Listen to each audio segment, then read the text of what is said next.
一脸嫌弃地看着我，还有一个什么朝思暮想的姑娘，气死我，真是气死我了！莫非他心里就是这样想的？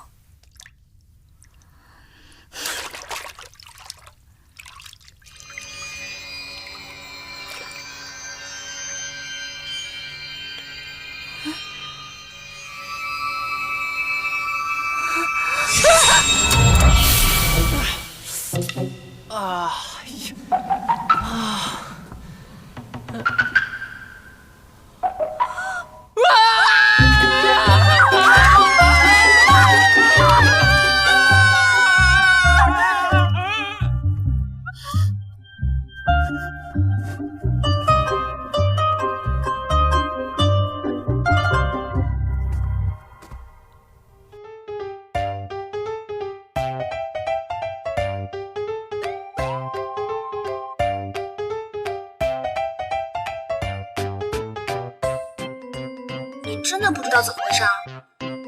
难道你也没跟你说吗？我骗你做什么呀？我也是刚脱完衣服准备睡觉，突然就被拉到这儿了。哎，明眼对你说啥了？他说啊，这镯子是巫族之物，关键的时候会在这梦境世界里面保护我。梦境世界？这究竟怎么回事？总的来说呢，就是你11哥现在有生命危险，我要进入他的3重梦境，解开他的3个心结才能救他。可是我也在想，明眼怎么会派你来帮我？怎么瞧不起我？我可是临时找明眼学了很多的武术，你以为随随便便找个人就能钻进你的小镯子里啊？好了，说这么多，你到底有没有弄清楚他第一个梦境里的心结是什么？如果我没有猜错的话，这第1重梦境的心结应该就是11与贵妃娘娘之间。不过我也不知道该怎么解开，所以只能走一步看一步了。你的意思，我莫非还活着？莫非你也想见他？算了吧，梦境世界都是假的，不见也罢。你能想开那就最好了。不过12哥，我问你个问题啊，就刚刚你看到多少啊？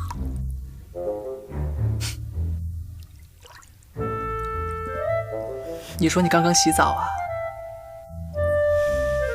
放心吧，这大皇宫之内美女如云，别说女人了，就算男人长得比你好看的也多的是。像你这样的小包子，我是不会有任何印象的。你怎么能这样呢？实在太讨厌了。我怎么了？我不是一直都这样吗？你放开我，万一有人看见呢？怕什么？放开！我不。哎呦，我的妈呀！你怎么来了？我就听到你的叫声，以为你出了事，所以就赶快过来看看。没想到，你们继续。哎，11哥，我走了。你别误会啊。11哥？啊，你不认识？他说的不是11哥，他说的是11个。他说他找了11个地方才找到我。那他是你的谁啊？对啊，我是谁啊？你是谁啊？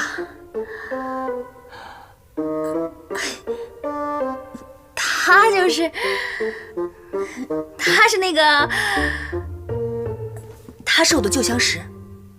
他在宫里当差，因我入宫后久未回家，所以我家人托他来找我。所以，你们就用这种方式相遇啊？而后干柴烈火，意乱情迷。接下来，是不是就要准备我先走了。你站住！你瞎说什么呢？我们是很纯洁的男女关系。啊？不对，男关系。哎呀，你跟我出去，我跟你解释。哎，走，出去。啊。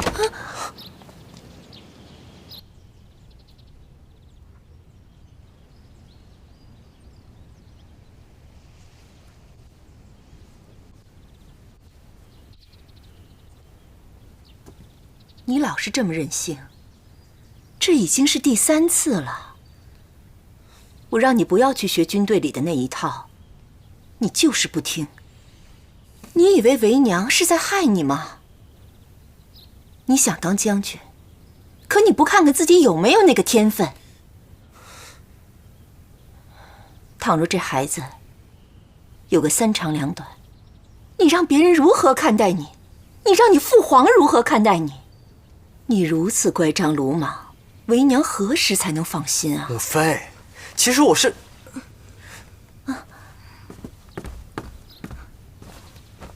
好好躺着，别起来。母妃，你看他并无大碍，他只是……你住口！自己犯了大错，却毫无悔改之心，你真是太让我失望了。你叫什么名字啊？回娘娘的话，我叫殷彩倩。殷彩倩，好有意思的名字啊！你想吃什么？我命人做给你。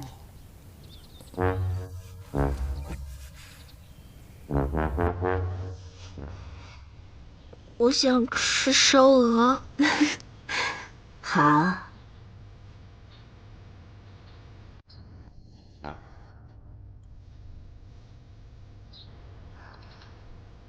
你刚刚醒过来，直接吃烧鹅可能会油腻了一些，不如先喝碗汤。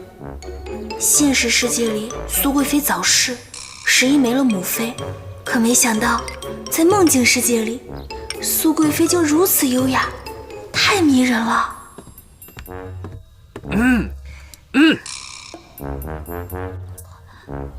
谢贵妃娘娘，彩妾能喝到您亲手盛的汤，真是3世修来的福气啊！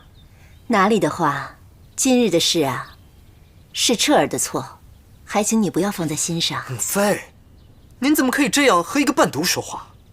有失了身份。住口！你别以为我没有听到你刚才那阴阳怪气的咳嗽声，快给彩倩道个歉。儿臣做不到。子不教，母之过。我今日就让你道个歉，你都不愿意，可见平时我不在的时候，你有多嚣张跋扈。你若改不掉你的性子，日后惹出大事，为娘要这身份又有何用啊？儿臣出去透透气，稍时便回。你这孩子越来越不像话了。莫非11第一重梦境的心结便是苏贵妃？娘娘您消消气，其实刚刚的事情不是娘娘您想的那样，11殿下还是有很多事情让娘娘开心，对不对？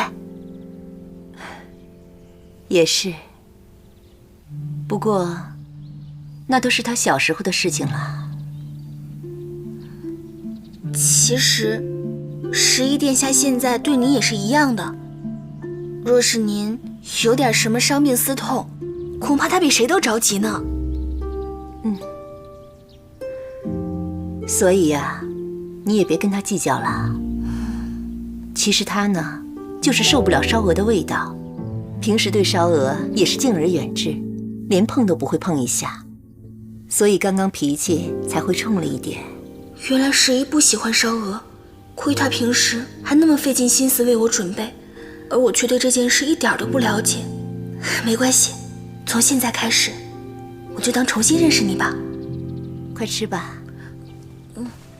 那个叫殷彩倩的，简直不可理喻，不仅对您出言不逊，还打鬼主意打到贵妃娘娘的身上了。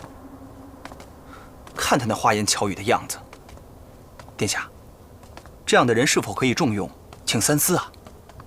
察言观色，另辟蹊径，也不失为一种才智。只是让他受这么点皮肉之苦，他就本王也是闻所未闻，见所未见。不过事已至此，我也不能再罚阴彩欠，只怕这样会引得母妃再不开心。这还不容易。既然不能由您亲自动手，那就假借他人之手去惩罚阴彩倩好了。此事就交由属下去办，我定会好好训练这个阴彩倩。殿下已立功太久，怕是会引起贵妃娘娘的误会，还是早些回去为好。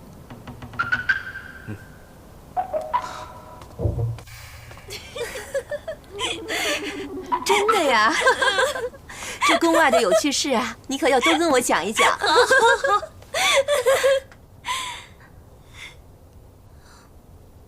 好了好了，不能再乐了。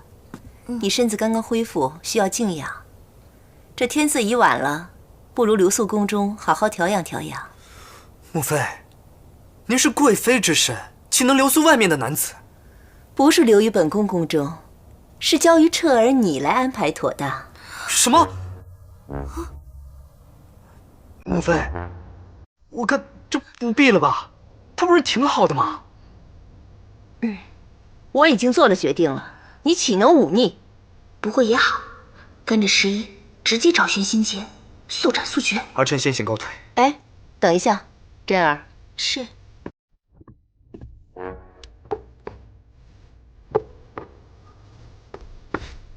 你把这个带走，好生带在身上。母妃。还有，以后不许再提当将军的事。母妃，您为何又给我这个东西？我一堂堂七尺男儿，整天带着这等物件，成何体统？你是在顶撞我吗？我看你胆子是越来越大了。我自有我的道理。那母妃就将道理说与儿臣，不然儿臣无法说服自己。儿臣已经成人，可以自己给自己做决定，不需要母妃您将所有观念强加于我。我强加于你？彻儿，你这番话，实在让我太寒心了。我一切都是为了你好。既然母妃在气头上，儿臣也不便再留在这里惹您心烦了。我先行告退。站住！站住！气死我了！娘娘消消气，彩倩这就为您看看殿下去。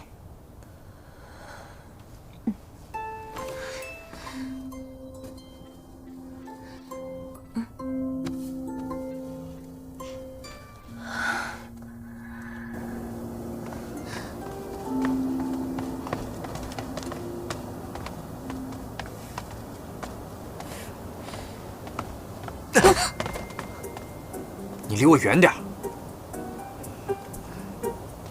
本王不习惯夜晚有人跟着。你，走到我前面去。什么？堂堂一个皇子，莫非还怕鬼不成？不对，可能有诈。我可以到前面去，但是殿下若是跑了怎么办？这么晚，这么大个皇宫，我到哪去找你啊？你还真是够蠢的，这地上不是有本王的影子吗？难道我还跑了不成？哼，那我们要去哪儿？总得有个方向吧？我自然会告诉你的。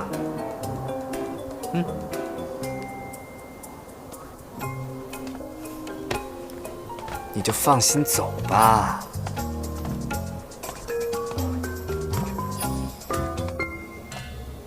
殿下，我有一个疑问。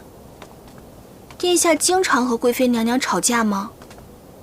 你问这个做什么？因为我觉得贵妃娘娘是个好人，殿下也是个好人，两个好人在一起，为什么要互相生气呢？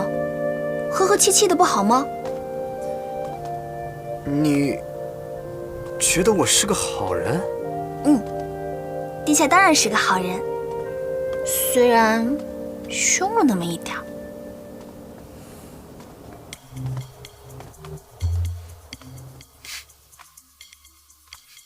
你认真一点，看脚下，不该问的别问。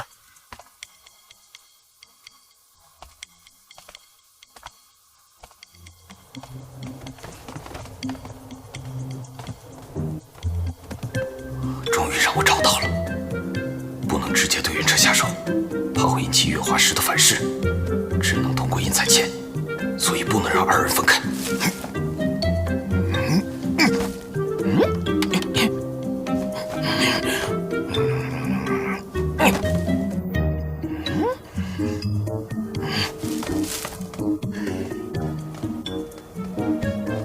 怎么静悄悄的？11又傻了吗？不对，有问题。你，我怎么了？怎么是你啊？殿下呢？你有没有脑子？殿下这不是派我来了吗？我会将你好好安顿的。哼！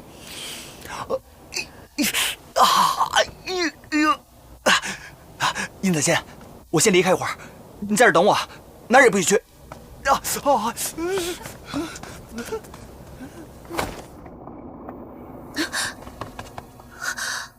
又是他。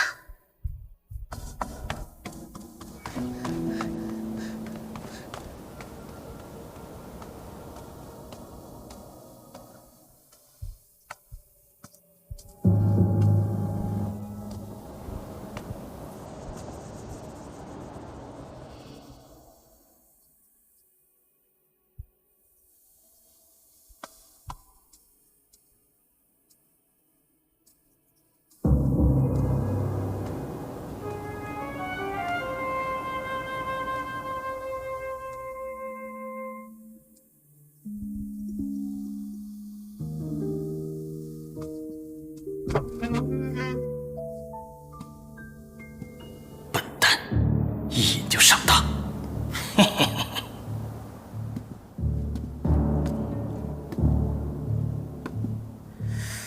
奇怪，明明进了这个房间，哼，又让他给跑了。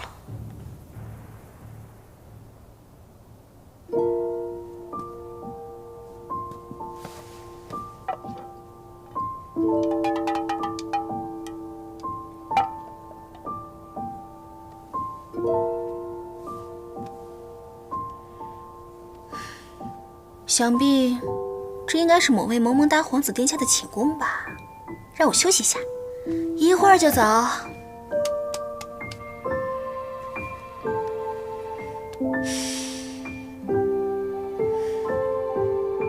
这是银丹草的味道，用这种香料做香囊，也真是稀有啊。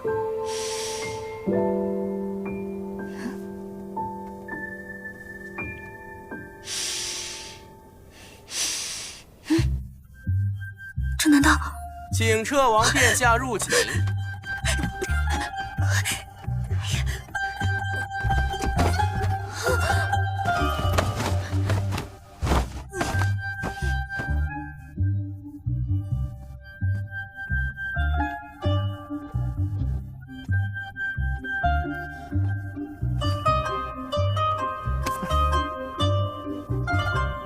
莫非真是的？干嘛非要给我这种东西？害我今日在他们面前当众出丑。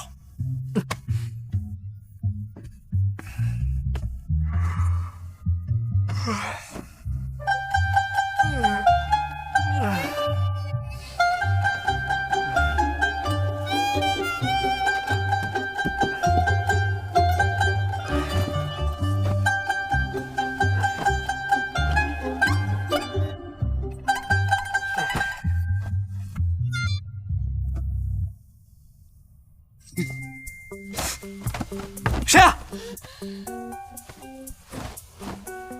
是你？好啊，你好大的胆子，深更半夜还敢跑进本殿下的寝宫，你还敢一直盯着本殿下？你脸红什么呀？你见了本殿下还不用敬语，还敢出现在我的床上？你给我下来！下去！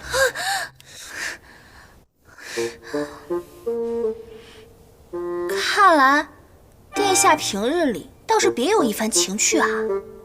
我看这些玩偶和布老虎倒是别致得很，品味不错呀，殿下。哦，对了，我在宫外认识几个女工不错的师傅，要不要有空召进宫来和殿下切磋切磋呀？你把东西还给我！你给我！哟，看来还挺珍惜的嘛。好啊，那我还给你，你可要每天都带在身上哦。你这个口无遮拦的小毛贼，鬼鬼祟祟闯进本殿下寝宫，你究竟有何企图？跟我去见严大人。名字取得像个女人，你这力气倒还挺大，这手上功夫比嘴皮子功夫还厉害啊！哼，我还有更厉害的呢。你给我！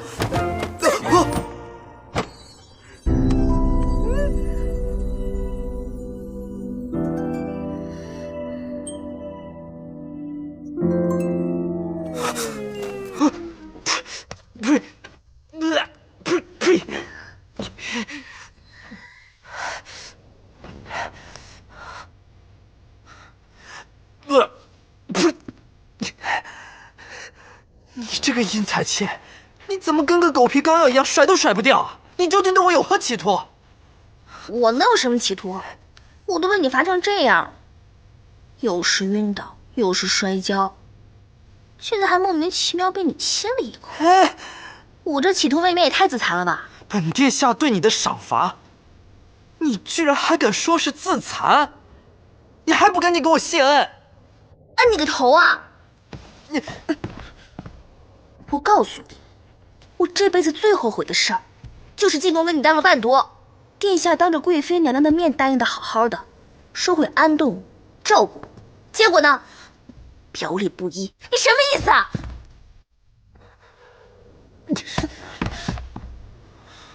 算了，你先去沐浴更衣。此事容我想想再做打算。好啊，殿下，那一会儿见喽。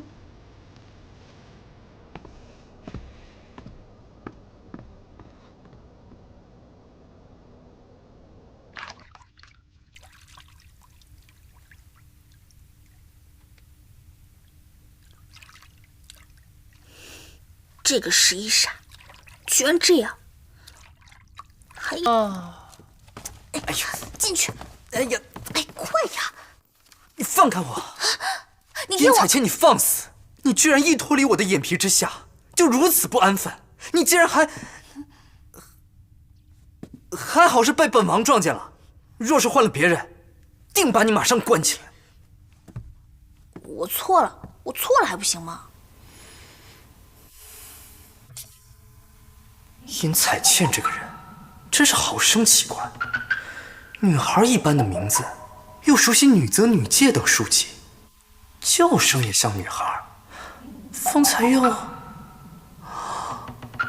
难道这就是传说中的龙阳之癖？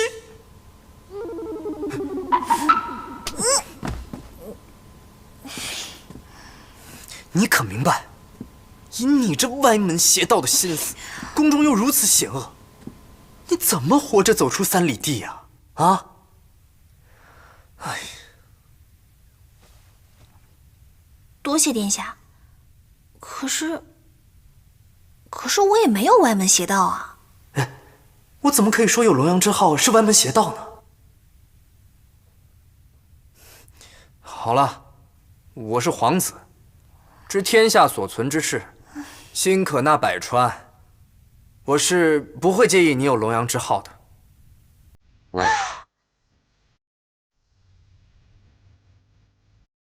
怎么，不信啊？这样，今晚我的床就让给你睡，我睡地上。反正我也答应了母妃要好生照顾。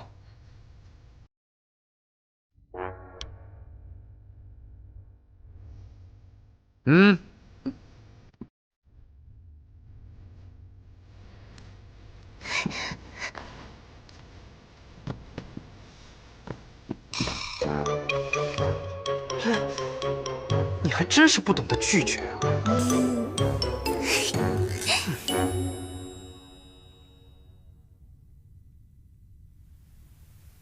喂，你睡了吗？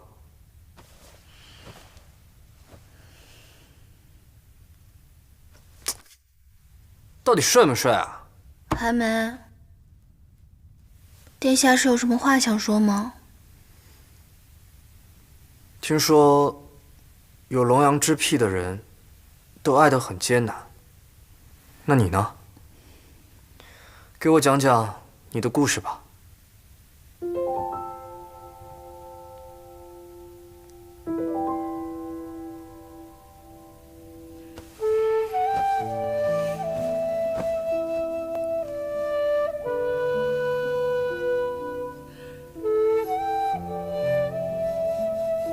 我爱的人是世界上最英勇的男子，他骁勇善战，却又细腻温情。他曾经对我说，他这辈子只会爱我一个人。只是我那个时候还不明白爱情是什么，甚至对于他的喜好也知之甚少。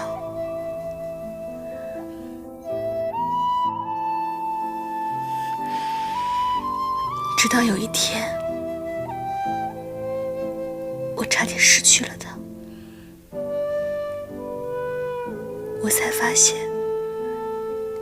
他在我的生命里有多重要。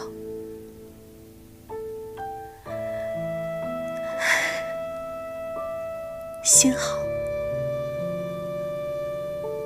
老天又给了我一次机会。从今往后，他生命里的任何一件事，我都不会再错过了。我很欣赏你。那殿下可否跟我交换一个？太欠了吧！至于以前那个素未谋面的心上人，也是为了掩盖自己取向的。够了，把这个给我扔了。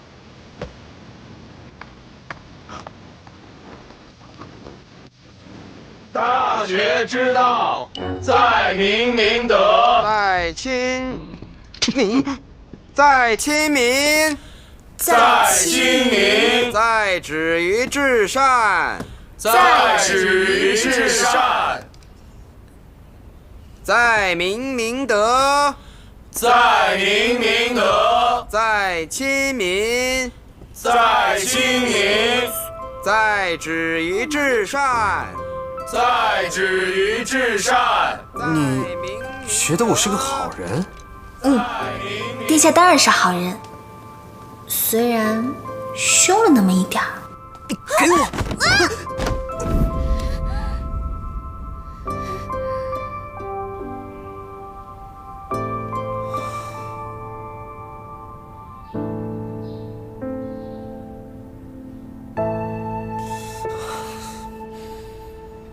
不会的，我怎么可能会喜欢上那个殷彩倩？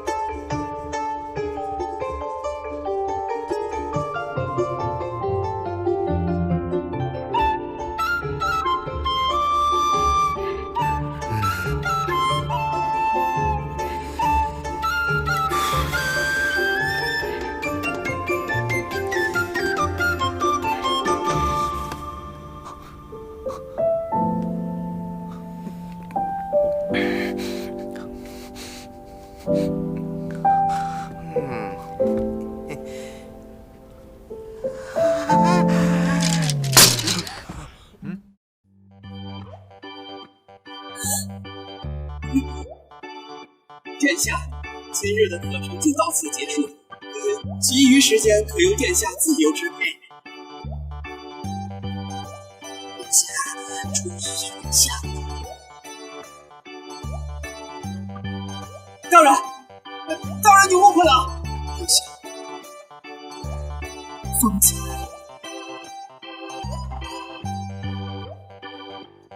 路径。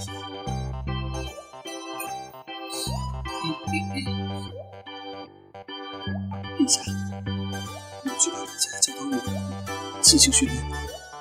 去吧。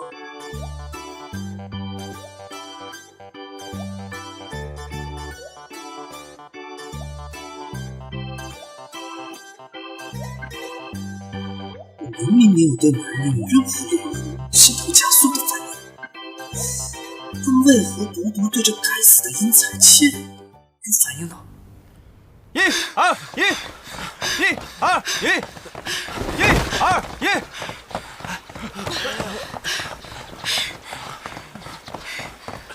快点！殿下，殿下，能否提前一会儿？很多人都已经晕倒了，都这些书生，怎经得住这般训练？你有什么权利要求休息？不准！殿下，我知道您想当将军，也相信您一定能当将军。可是你也不能操之过急啊！你离我远点！殿下，您今日若是执意如此，那我就只能违抗了。殷彩倩，殿下已是对你宽容，你为何3番4次出来捣乱？我还没说完呢，你又为何3番4次出来捣乱？莫非你嫉妒我？胡说！我有什么好嫉妒你的？那你拦着我做什么？我今日必须跟殿下讲清楚。贵妃娘娘到！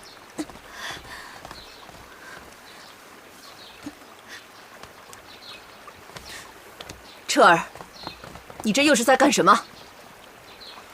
母妃，您怎么来了？我若是不来，这些小伴读岂不是要被你折磨死？母妃有所不知，儿臣这样是为了他们着想。还敢狡辩？为他们着想？你不要以为我不知道你在想什么。此前就被我炸过一次，这才1天不到的功夫，你又故技重施。你是不是根本不把我这个母妃放在眼里？还是以为自己是皇子，就可以为所欲为？我让你读圣贤书，学会做人的道理。可是你身上的这些坏脾气，到底是从哪里学来的？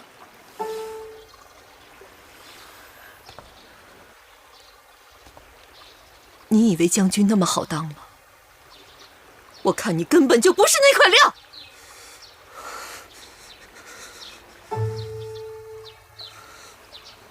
若母妃问儿臣，这些坏脾气是从哪里学来的？儿臣这全都是从您这里学来的。逼迫别人做自己不愿意做的事情，就连母妃您宫里的人，都觉得您特别难伺候。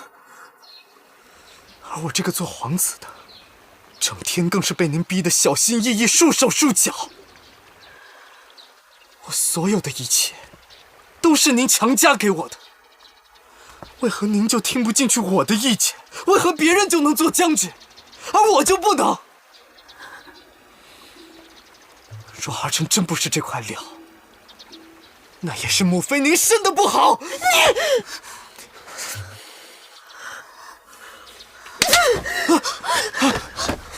母妃，你这是做什么？使不得！如何使不得？是我没把你生好，还惯了你一身坏毛病。你如此折磨这些孩子，我这个做娘的就应该为你这些行为付出代价，要不然我又何颜面去面对你的父皇？而你的父皇又有何颜面去面对他的臣子，还有这些孩子的父兄？这一切都是因儿臣而起，连累到母妃，要罚也应该儿臣受罚。你干什么？养儿不教母之过。既然你认为是我这个母妃没有教好，从今以后我不再管你，你想做什么就做什么吧。不过你记着，在这个宫中，有多少人盯着，就怕你这个皇子出错。你好自为之吧。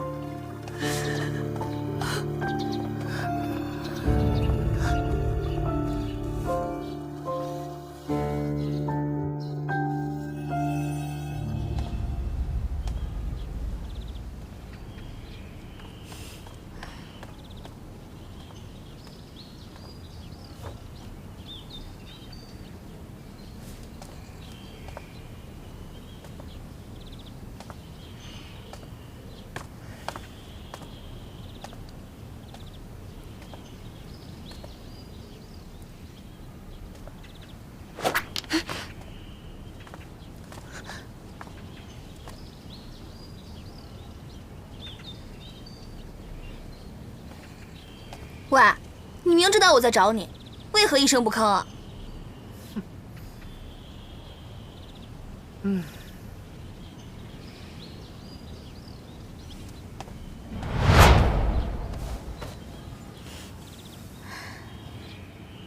坐在屋顶上，会不会心情好一点？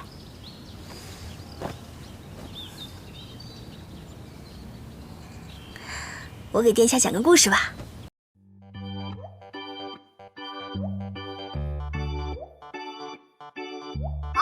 那我就坐这儿讲。我跟你讲啊，在乞巧节那天呢，牛郎和织女又见面了。牛郎一见到织女，就紧紧地握住织女的手，说：“你可知道这一年我有多想念你？”然而这时，织女啪的一声甩开了牛郎的手，说道：“你可知道，天上一日，地下一年，我日日都能见到你。然而你日日都是这副死德行，真是烦死我了。”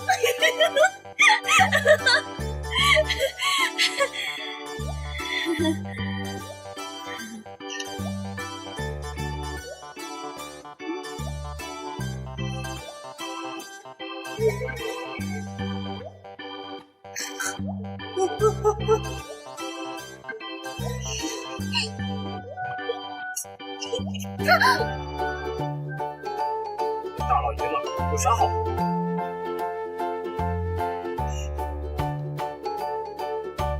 还不是看你开心吗？哎，要不我们出宫吧？不行，我母妃不让我擅自出宫。怕什么呀？有我在，你母妃她不会知道的。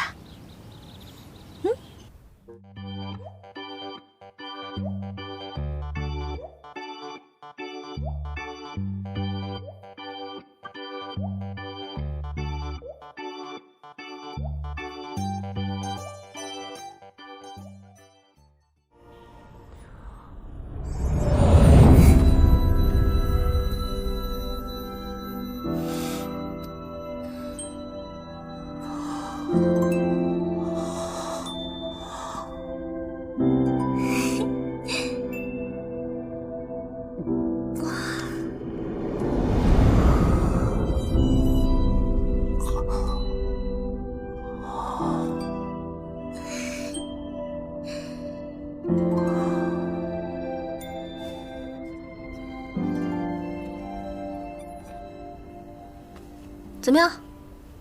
好看吗？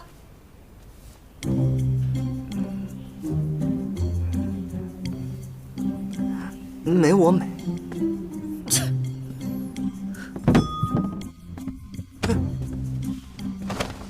你哪里美了？哼，我哪里都比你美。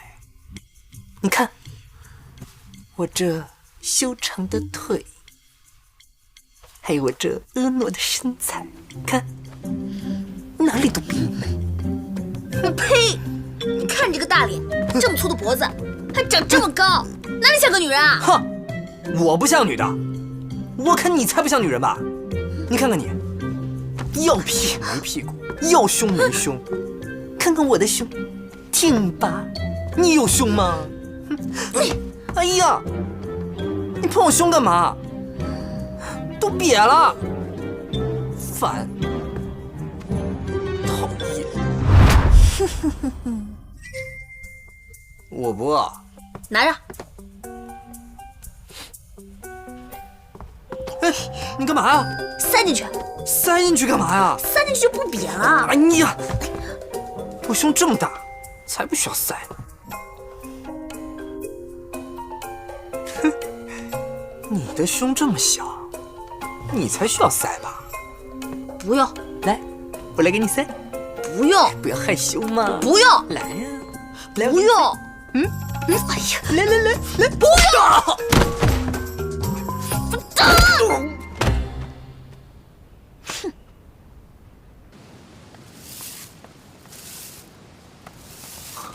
大人，11殿下，11殿下，人呢？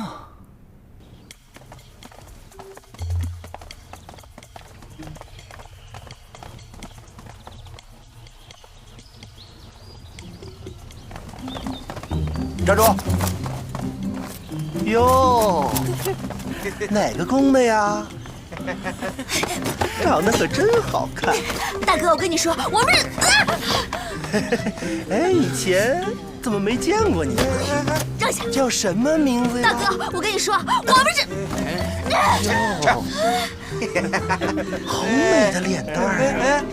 大哥，我跟你说，我们是春宫为贵妃娘娘办事的。我打他！来，给大爷乐一个啊！笑一个，哟，哟，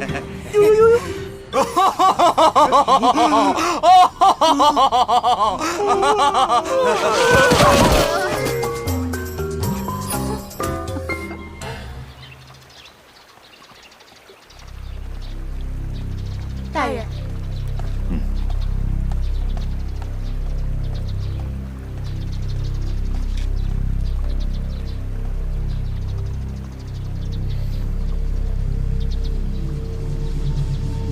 苏贵妃，小的受11皇子之命，邀贵妃一步一叙。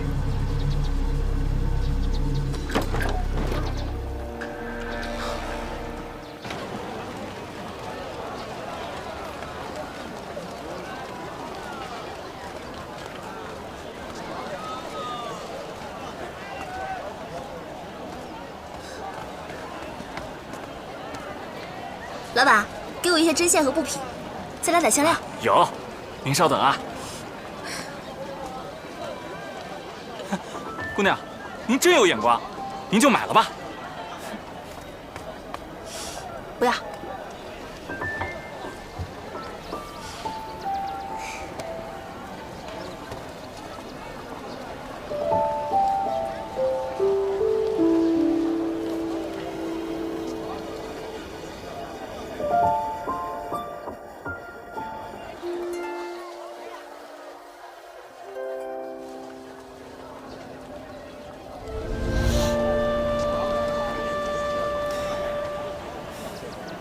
你不如做个女子如何？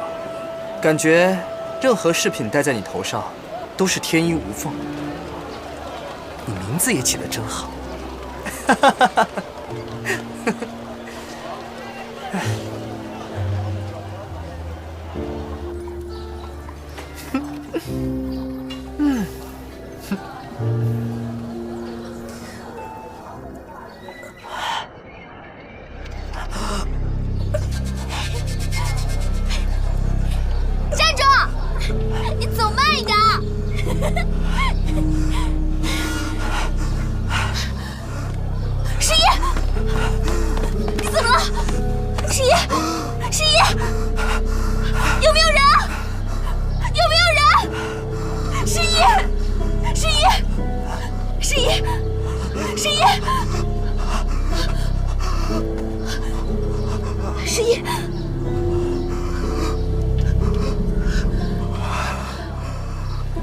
好点了吗？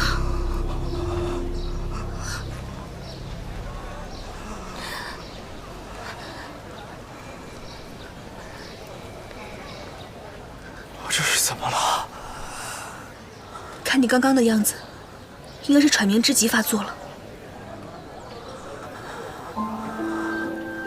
香囊，这是昨日贵妃娘娘给我的，当时我还没有机会给你。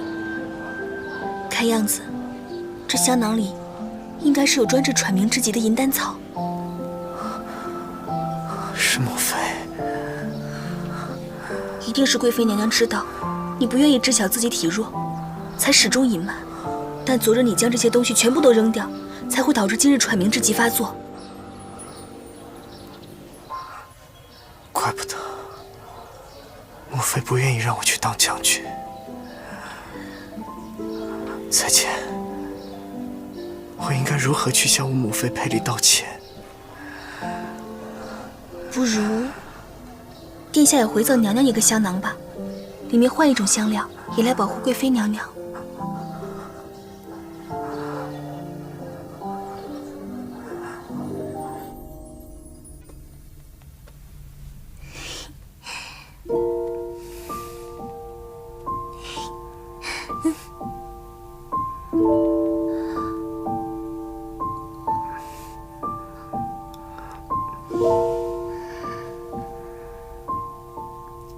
好了，明天你就可以送去给贵妃娘娘，哄她高兴了。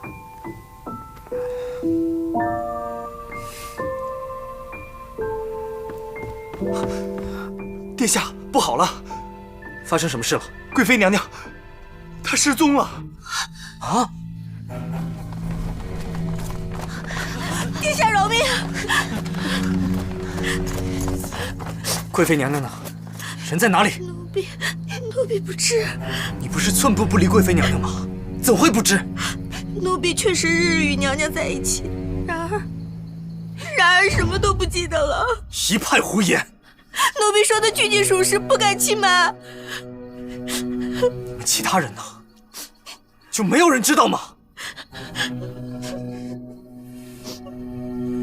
传令下去，所有人去宫中各个角落找，找不到就都别回来见我。是。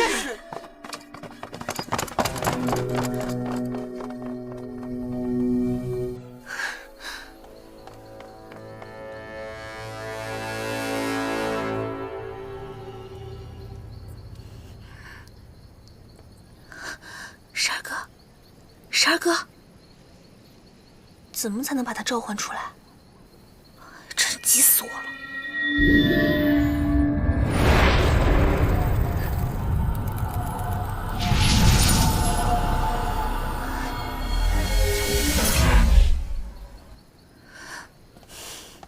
都什么时候了，你还有心思在这绣花？刚刚看你们绣香囊，我也想试试。你可知有多好玩？根本停不下来。别玩了，贵妃娘娘失踪了。放心吧，母妃失踪，我比你还心急。我虽被注入镯子当中，但只要灵力没有耗尽，我依然能感知到外界发生的所有事情。这一切都是暗无所为。那些黑气便是他们灵力激荡所留下来的痕迹。只是我实在不明白，暗无为何偏偏挑母妃下手。这样的行事逻辑，似乎不合情理。这件事我们以后再说，现在的关键是要找到苏贵妃，抓到暗屋。放心吧，别着急。之前我便一直追踪他们，接下来我就化身蓝蝶，通过灵力去寻找母妃和暗屋的所在。好，我们快走吧。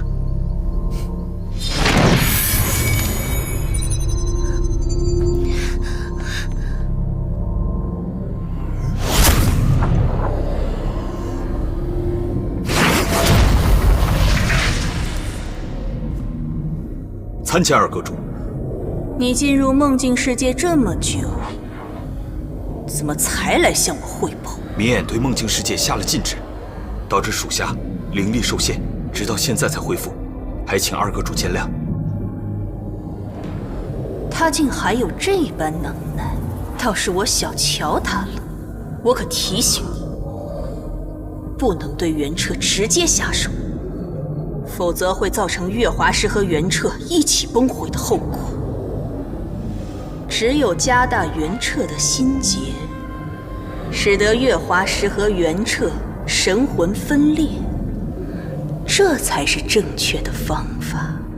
属下已经有了明确的计划，就等他们上钩了。这一次定能顺利拿下月华石。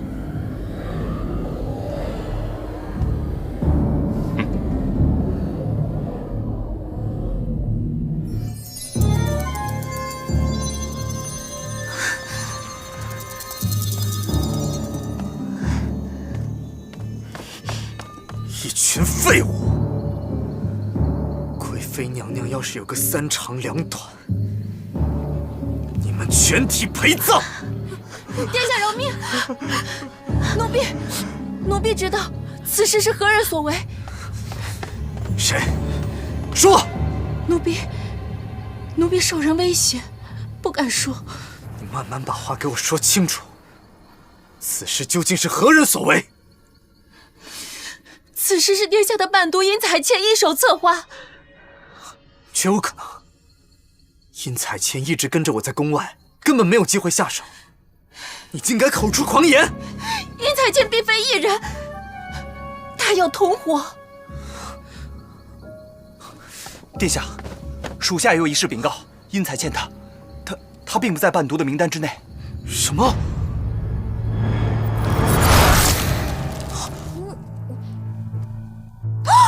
他是我的旧相识，他在宫里当差，然后我又这么久没回家，我家里人特别担心我，所以就让他过来找我了。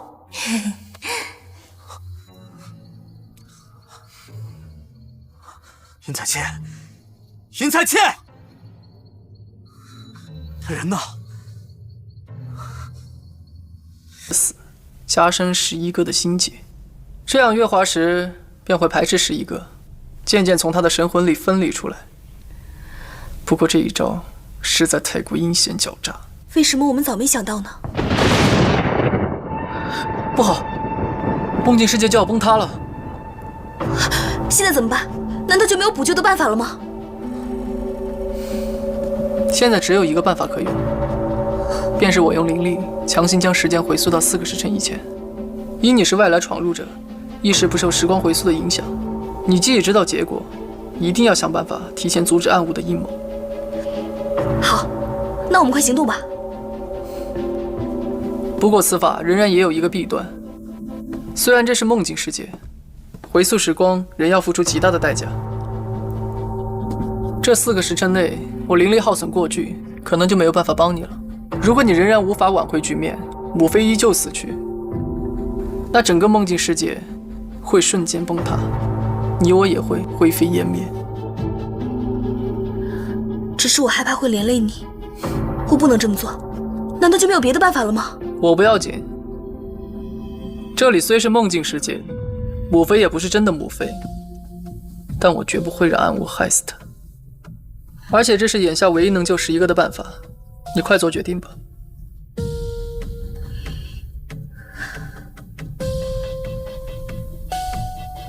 好，我一定会小心行事的。嗯。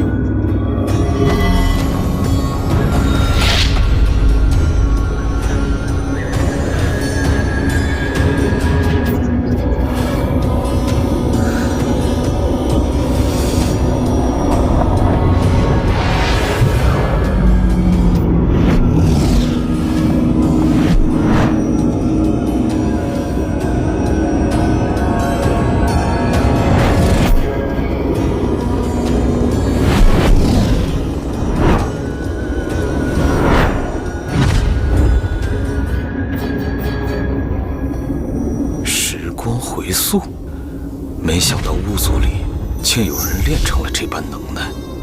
哼，有点意思，只是对我这个外来者来说，也同样不起作用。殷彩倩，我等着你。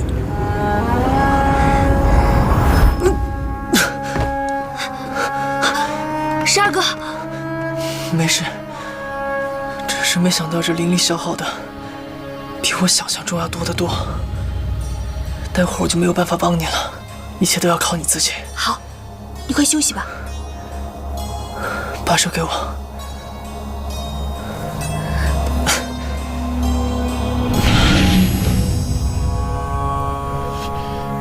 记住了，这5片花瓣每凋零一半，距离梦境世界崩塌就近了一步。你务必赶在所有花瓣消失前救下母妃，阻止暗物。好，我答应你。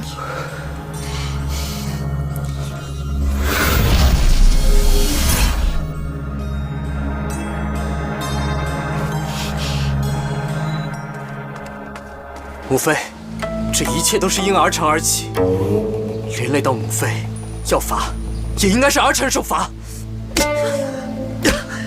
你干什么？上一次就是我从这儿离开后去找了石一，我们一起出了宫，才让暗屋钻了空子。看来这一次得换个法子了。你好自为之吧。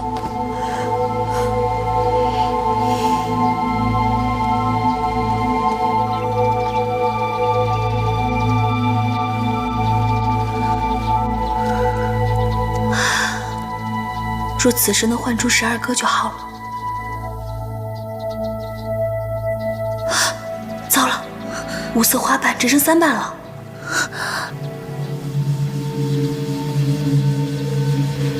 这样下去不是办法，我得赶紧回去守着苏贵妃，以免再让暗屋有机可乘。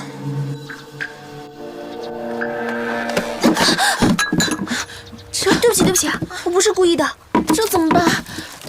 贵妃娘娘若是怪罪下来，这可如何是好？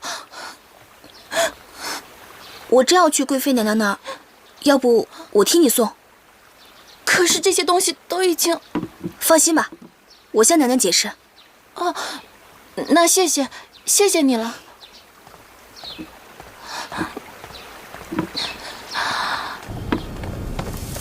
大人。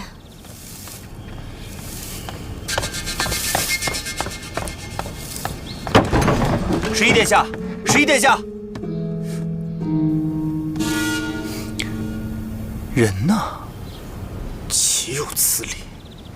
这个殷彩倩一次次阻挠我的训练计划，又因为摔倒吃痛，害我惨遭母妃误会，居然还说我顽劣不堪。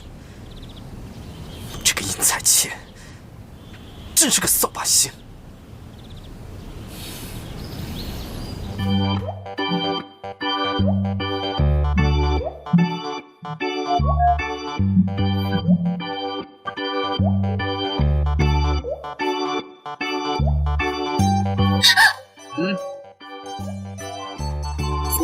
大胆！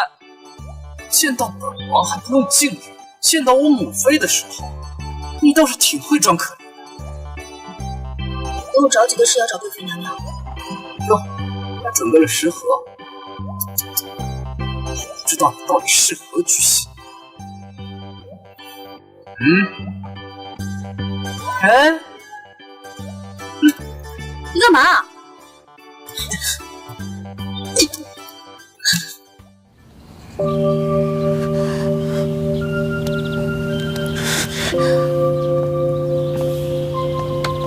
十一身上没有苏贵妃的香囊，若是发作就会很危险。不行，我得提醒她。殿下，我有事要跟你说。什么事啊？为何方才不说？殿下，您有喘鸣之疾。什么喘鸣之疾？请您一定要相信我。简直就是无稽之谈！我活这么大，还从没听过自己有这等病情。我说殷彩倩，你脑袋是被门夹过了吧？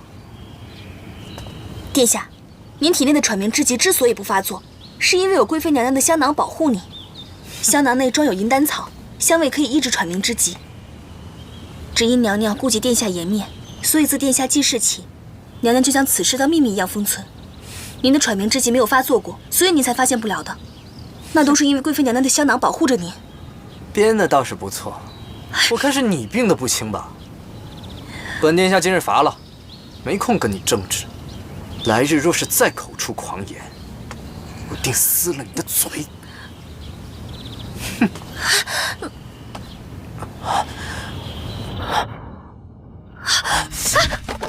殿下，殿下！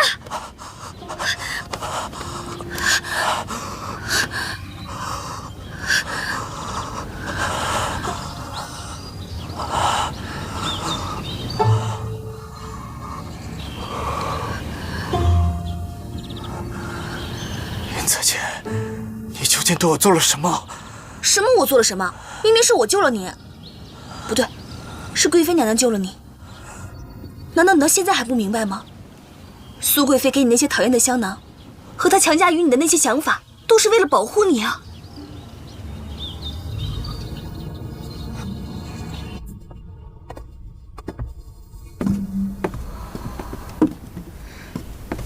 娘娘，儿臣不孝，还请母妃受儿臣一拜。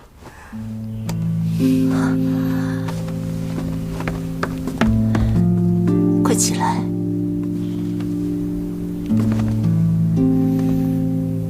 我已经想通了，从此以后，你的事情我不再轻易插手。倘若日后你还想当将军，你就去吧。但是你要答应为娘，一定要好好活着，好吗？儿臣谨记母妃的教诲。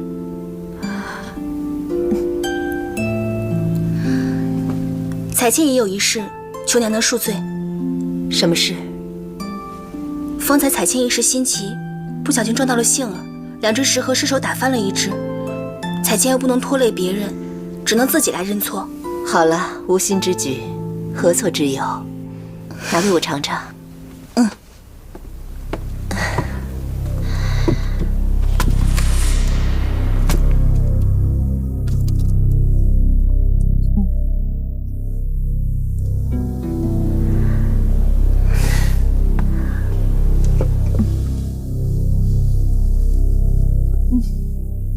很好吃。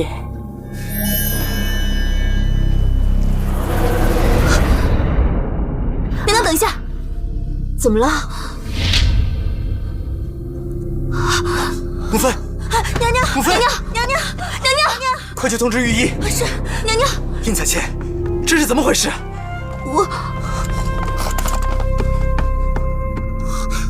殿下，属下无意间查到，殷彩倩根本不在此次伴读的名单之中，她的身份有问题。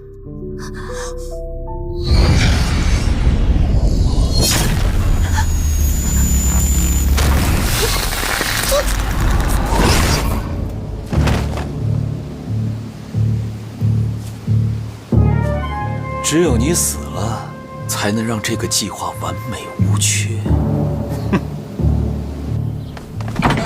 进去。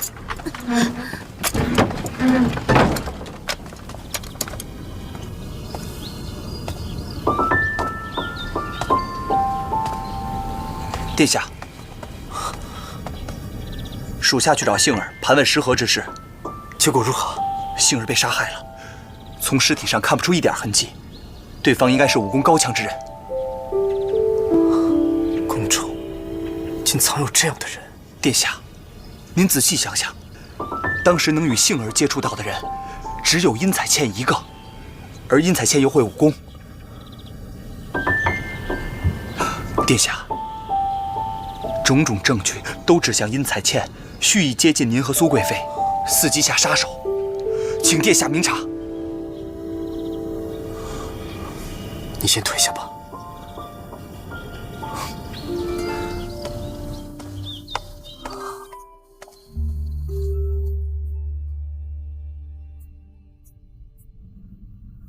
母妃，母妃，您终于醒了。启禀殿下，桂花膏内确实有毒，幸得人阻止，摄入不多，故而贵妃娘娘并无大碍。稍后让人随我去取几副药来，多养几日便可痊愈。有劳了，属下告退。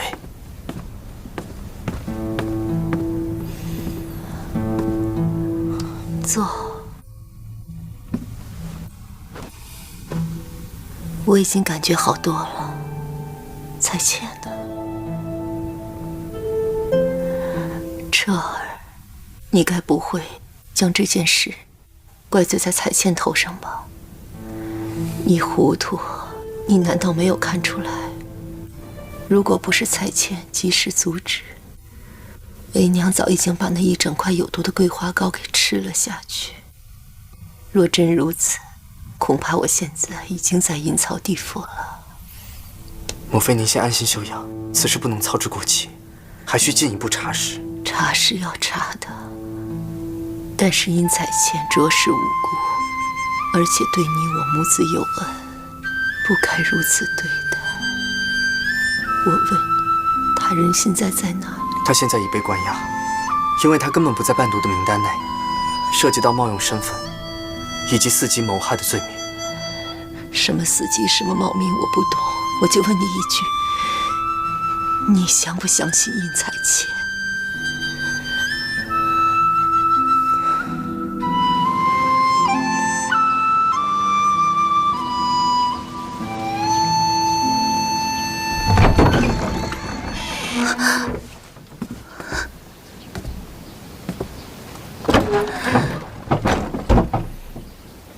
你还有什么想说的吗？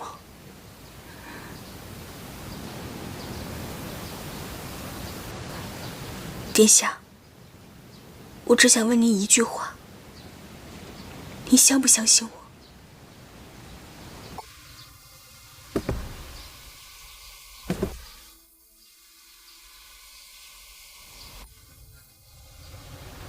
好，既然殿下不相信彩倩，那彩倩也无话可说。只不过，彩倩有一事相告，请殿下遇到事情的时候，千万不要动气，一旦动气，就会乱了心智，让有心人有机可乘。剩下的，请殿下自求多福。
快去通知殿下。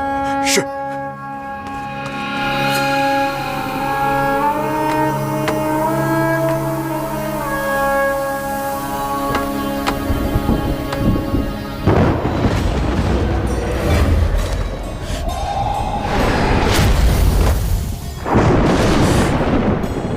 哼，殷彩倩，怎么样？被自己心爱的人怀疑，滋味如何呀？你终于出现了！你们暗巫就会用这些下三滥的手段吗？我倒要看看你还能撑多久！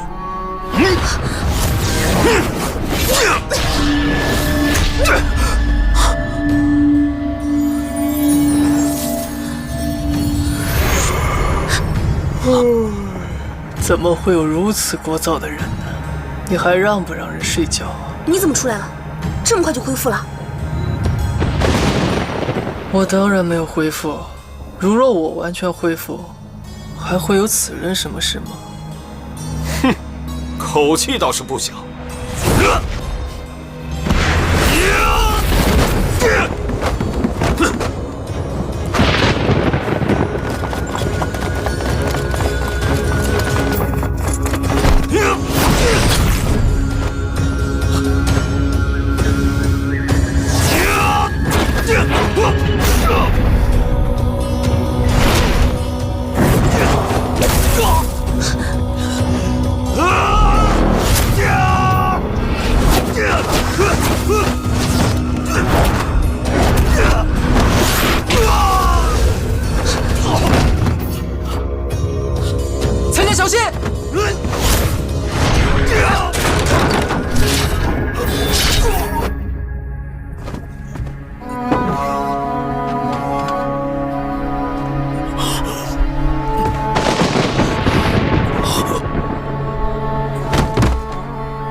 所有人听着，今天晚上发生的事，皆不得外传。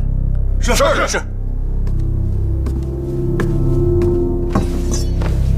谢谢你救了我。所以你没有不信任我，对吗？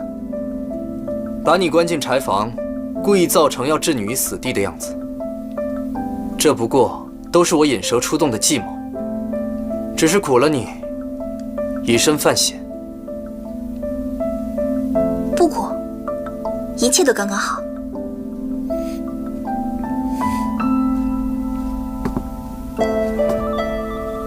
殷彩倩，你好大的胆子！你未进皇宫冒名顶替，见到本王还经常直呼无名。就算拿你以身犯险，也是对你藐视规则的一个。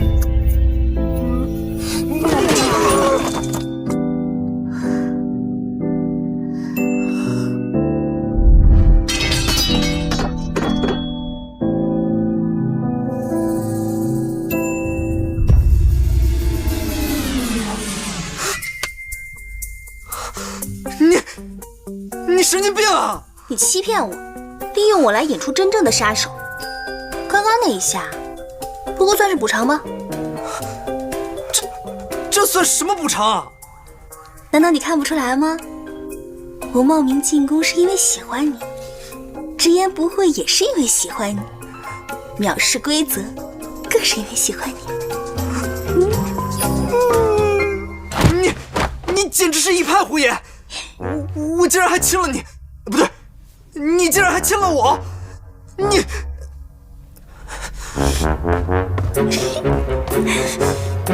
方才的事谁都不许说出去。谁让你不跟我打招呼就对我使用计谋？刚刚你吓了我，现在我也吓吓你。哎，你听说了吗？那个叫彩青的伴读好像喜欢纣王殿下。不会吧？真的，2个男人哎。是呀。这成何体统？成何体统！我与殷彩倩的男绯闻，现如今已在宫中传得沸沸扬扬，都怪那个殷彩倩，才将此事闹到如此地步。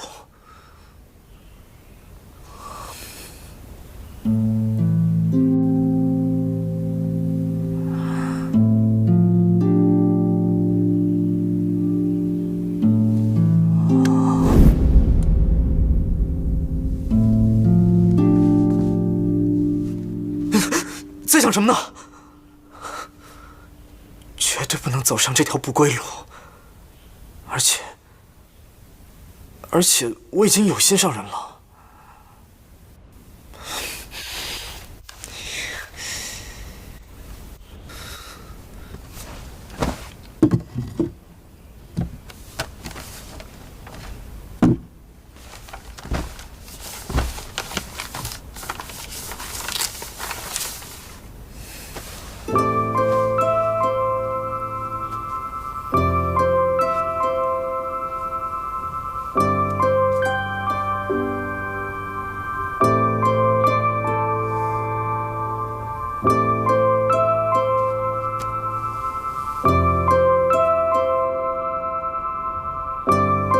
殿下，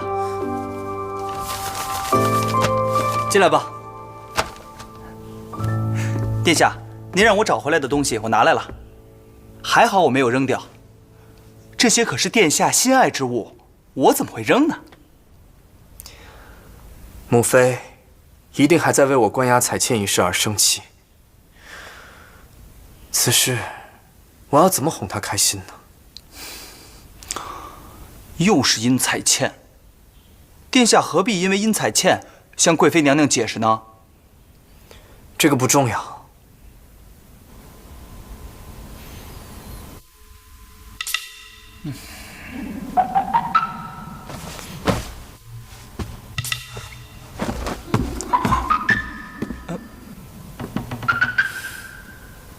不过兄弟啊，你会不会做香囊？啊？最近宫里可热闹呢，到处盛传你跟彻儿之间的事。彩倩知错了，彩倩不应该以这种身份示人，让大家误会了11殿下。起来，快起来吧。你就不要再装了。其实本宫早已经看出你是女扮男装，只有彻儿那个傻小子还被蒙在鼓里。他之前误会你，欺负你，还把你关起来，就应该让他受受被人误会的滋味。娘娘，不是的，其实那件事情……好了，儿臣叩见母妃。起来吧。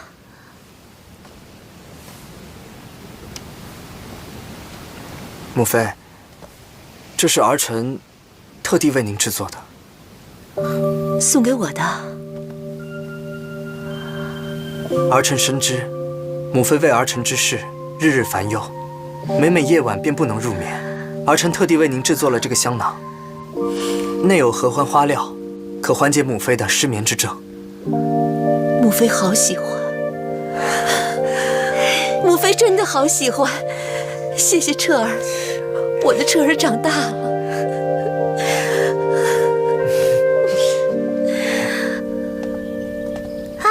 太好了，终于完美解决了。又不是你解决的，这香囊可是我陪着殿下一针一线绣出来的。你看看我的手。哼，这不是某人说了吗？想要跟随11殿下，必先苦其心志，劳其筋骨，这样才能跟随11殿下抵挡宫中的腥风血雨。哼，恭喜你，又被殿下多训练出一项技能。以后我看殿下身边都不需要宫女了，一切针线细活您都可以搞定。你，殿下，殷彩剑他侮辱我。谁侮辱你了？这样你就受不了了？那我还要跟殿下说，你处处怂恿，差点错杀好人呢。好了好了好了，都不要吵了。玉环，你先回避一下，我还有事要对殷彩倩说。殿下，